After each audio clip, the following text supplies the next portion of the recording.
Hello guys, welcome back to SSA Performance. I have with me today a Daniel that is 25 years younger because he shaved his trim off. Sheesh, where were we? So, We have one of our customers, good mate of ours, Ethan. It's on the ramp today. The reason why it's on the ramp because he overheated his engine and he said to me, it wasn't just overheated slightly, he didn't realise. So, lack of power as well, so you know what's going to happen. Ethan, this head's going to be fucked. It's going to be fucked. come on, man. Shout out Ethan, by the way. What a lovely, lovely car he's got. If you guys haven't seen this before, this is his 98 spec Glanza. Very, very nice, very kitted out. He's got a Forge engine. Do you want to run through the specs quickly on it? It's got Wasness pistons. I think it's got scat rods, ACL bearings. It's got a 1.4mm committed gasket, which is going to get taken off today to be ordered in the head, and we're doing bearings as well. Maybe we've got to check the condition of them because he does do a lot of mileage on this engine, and ACLs every 15,000 mile. 15 to 20,000 mile. They recommend you change them. Also, what we're doing to it as well, custom made SSA Performance manifold, custom made SSA Performance intercooler kit as well. He was gonna go for 300 horsepower this time because it was running about 200, 210. I think it's about 200. Yeah, just about 200. Sorry, Dan. It's on a CT9 hybrid turbo, with a what manifold is this? I think it's a Zisco manifold. So I like these manifolds because they're like it looks old school. And they're easy to get to the bolts. Bing, bing, bing, bing. Yeah, very easy. Very easy to get to the bolts. So it's on a CT9 hybrid. It's running about 200 brake. It is Forge. It's on are they 450s? Yeah, Subaru 450 injectors. One of our fuel rails. DJR imports. Fuel pressure reg, DJR imports, battery terminal, quick release. Yep, it's on polybush mounts all round. He's got a Civic half rad like we all do, and check his interior out. Some lovely, lovely, lovely side belt racing seats. False floor if you want to show the boot. And he has done a false floor as well. Very, very good. He likes his sound system, so he's got his false floor in at the minute with his 2 custom speakers. Smashing job, Ethan. You've done very well with this car. He's currently on the way to getting a Varis rear bumper for this. He's currently got his Jam rear spoiler. Did you get rid of the Jam? This is the Jam rear spoiler. It's either Jam or Varis, one of the two, but it's not a live sports. He's got some lovely OZ racing wheels. So yeah, this is a lovely, lovely little car, Ethan. Also, he does have an NA box, which is going to maybe blow up at 300. Yeah, just like depends how he drives it. Yeah. Also, what do you want to mention now, as it's here?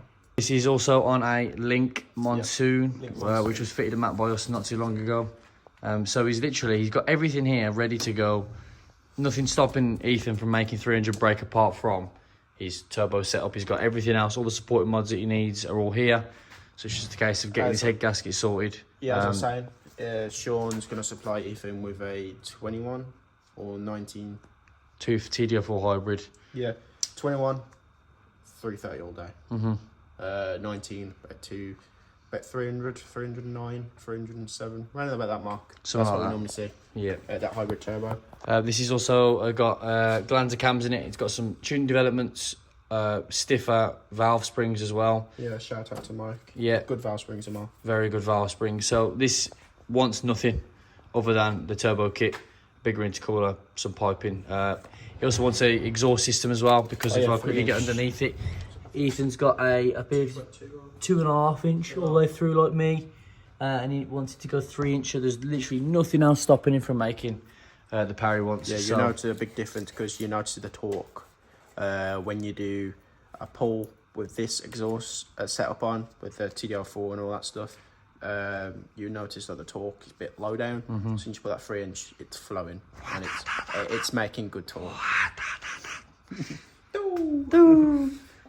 Yeah, so we're gonna take the head off and see what the condition of the head's like and the block, because I'm more concerned about the block more than anything because it might be melted. Might need a quick deck.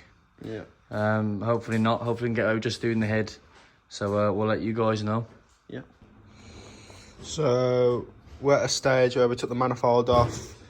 intake manifold off, rocker cover, cammed out boost pipes, fuel rail. Your Uber has arrived with his 10mm on a 1/2 inch because we're too lazy to ratchet them all off. Yeah, it's okay to gun these off.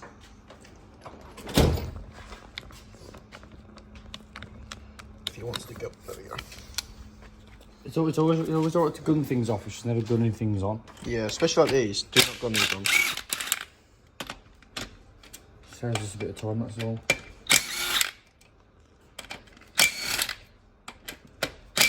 Let's see what the head looks like. No, with Ethan, it's going to be absolutely... Because his look is... His look is worse than mine, and that's saying something. Second of all, he treats his cars as you should drive them, which is... He bashes the shit out of them. So Reese is just cracking the head bolts now. Ethan, you've not changed his oil in a while, because it smells like absolute shit. Yeah, it smells very bad. Ah, you bastard.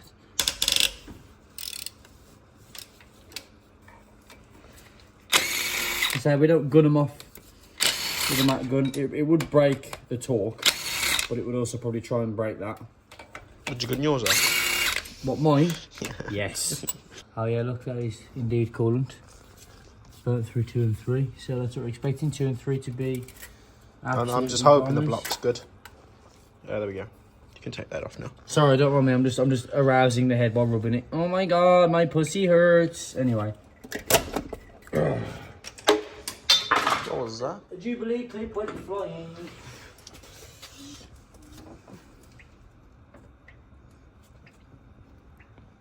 Guys, we're having some camera problems, but other than the camera problems, here we are. Ethan, here's your red gasket. As Sean said, if you can pick it up, it's melted there. That's where coolant's been getting into number 3. It was mentioned to me as well, he's just gone in the other room. There's no dent marks on the pistons. All the pistons look alright. The condition of the engine looks alright as well, not the cylinder walls. We just showed me where Ethan's been running 95 fuel, and it's made the Cometic head gasket detonate. Well, it's been detonating near the Cometic, and it's actually broke the Cometic head gasket. So if I try and pry it, you'll see on the bottom side, it's split. So it's been denting that much. It's broke all the layers, which is probably why it's gone. And it's also overheated, which doesn't help its case.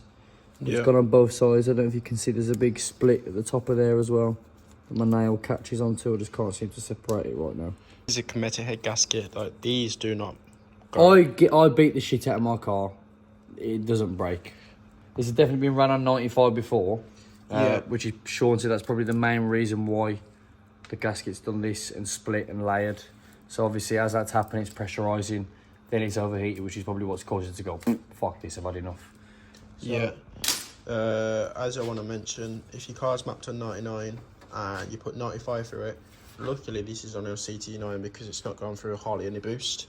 If you remember from last time, Reese was trying to map your car and you had 95 in on an accident because you just wanted to move the car. What was doing it, Reese? Sean instantly turned the dyno off and he took his headphones off and was like, what fucking fuel have you put in this? And I was on the way back from down south, and I just to get me home, I put a 5er in or like a 10er in of E10 95 fuel, and we was only mapping it at a bar, and it was Sean said it was detting in his det cans, so put 99 in it, and then it done 1.3 bar, no det. So 95 does a lot more damage than you'd probably think.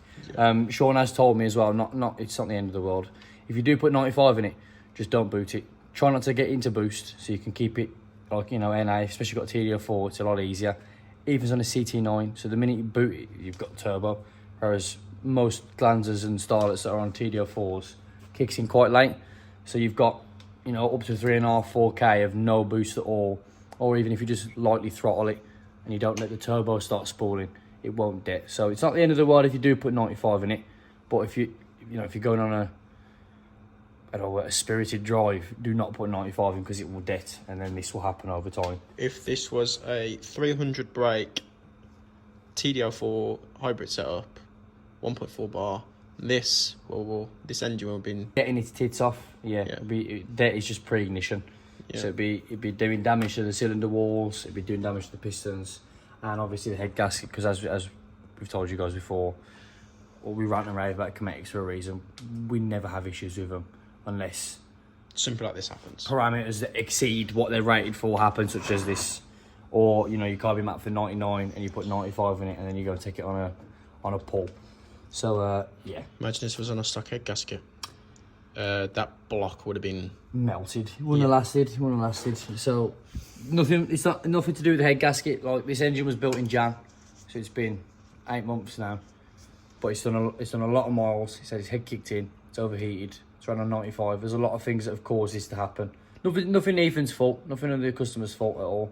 It's just like the scenario and the situation that this car's been in, and all that combined has caused this.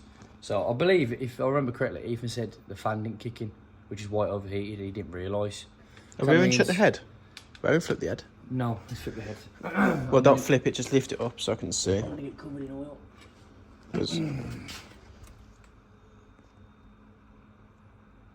Dan's face. How's it looking? Looks good.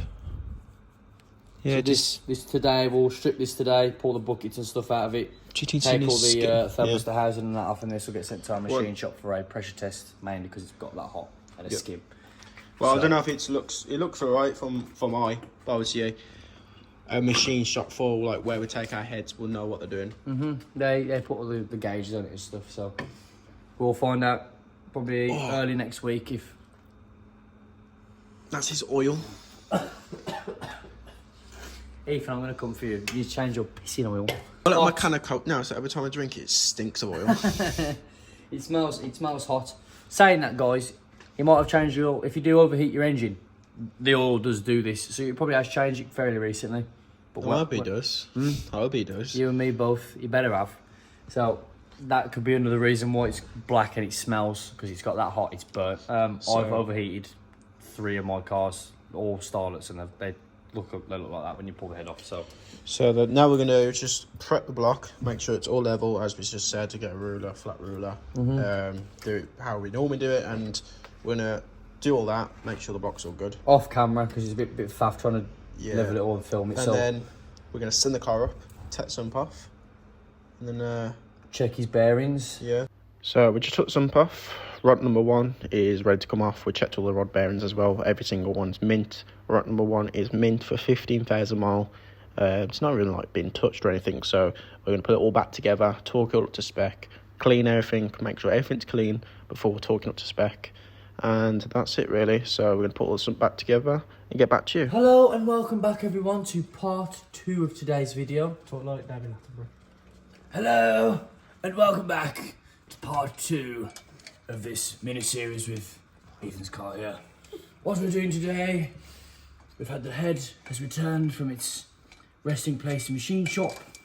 They have said Ethan has overheated it a rather large amount and they've had to take off a lot of material. Now it is back on. As you can see here, I'm cleaning cam caps with brake cleaner and a rag. And here we have the Sean fitting the head bolts to the car. So anyway, what we're doing today is Sean is tightening the head bolts down now. So he wants to make sure that they're all good because we are reusing his ARPs. ARPs don't apparently stretch, but as I've already said, the little cunts overheated it bad. Yeah, so it might be bad. So Sean's test fitting these ARPs, his original ones, to see if they A, stretch, B, hold torque over an hour. So we're going to leave them torqued up for about an hour. I'm cleaning cam caps with brake cleaner and a rag. So prepare for Sean finishing the head. So we're not waiting around, fucking around. Oh, we need to clean these. So I'm doing that right now, getting everything ready. I'll clean the cams up as well, clean his rocker cover. And yeah, so hopefully, fingers crossed that all the bolts are good and it holds the torque. If not, we'll need some new ARPs. It's a rating on these, Sean. 20, so I'm pretty sure it's a cycle, like a little spiral. So it goes like this, like that pattern. It's 20 foot-pounds, then it's 40, then it's 60 foot-pounds. So Sean's gonna do that now. And then once that's done, we'll give it an hour. Come back, check them, and they should still see 60 foot-pounds. If they're any less, bolts probably stretched, which is no bueno. Ethan's buckets are in that spare head over there. Yeah, that's why we always keep our buckets. We always leave it in the scrap heads. Yep, just in case, because the buckets, they aren't made to fit. You can mix and match buckets, but it's not ideal, because obviously some buckets have worn down the head of some more than others. So you'll find if you do start swapping around, they might start sticking. So just to save us any headaches, we put them in a spare head in the order they came out. So when we build the head, I'll clean those up and then just put them in one by one, and we know they're all as they should be. All the shims are the same as they was originally, so we shouldn't have any issues with valve clearances or nothing like that. So I've put the inlet manifold on, just currently putting the manifold on. So as we said, we let the head bolts sit in there for the time being. So we took the sump off, checked the bearings, they're all good. So Ethan said just leave it as it is, because the bearings look mint, especially for the mileage he's done on it. We thought they'd be a lot worse, because ACL bearings about 15,000 miles. 15 to 20,000 miles shelf life, but Ethan's done about 15,000 miles in this anyway. And it looks mint. So if it was a TD04 300 horse all the time, I think that's where the bearings would have been a lot worse. It's only running what, 190 or something? I don't know, something around about Just that. shy of 200, I think. Yeah. This is at one bar of boost on a CT9 hybrid. On a CT9 hybrid, so yeah. What else is he having done to this now? Well, now he's going TD04. He's having a wastegate, external wastegate manifold. One of ours, isn't it? Yeah, big turbo. I say big turbo, it's TD04. That's a big turbo for these engines, really, isn't it? He's already got the Forge engine to handle the horsepower.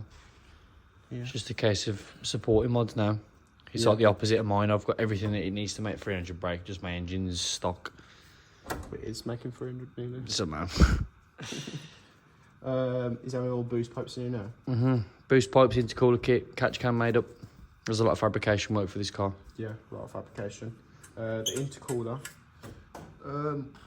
should be fine. We'll see what it's like on the dyno. Because it is a bit small, but we'll see if it flows 300. But if it doesn't, we'll probably need swapping out, because it's a small intercooler. But we'll see what it's like for the time being. Yep. That's the end of this video now, guys. Car runs up, everything runs up to temp, you name it, it does it. The fan works now. So on the next episode, you'll see us stripping the manifold, boost pipes and etc., and mocking up the new SSA Performance manifolds. It will be a top mount with a TD04 hybrid turbo and a external wastegate, and obviously the boost pipes, like custom made boost pipes from our fabricator. So next time you see us, you will see him mocking up and everything and welding and etc. So I hope you guys like this video. Subscribe to the channel if you're new, and comment down below any questions, and I'll see you guys in the next one.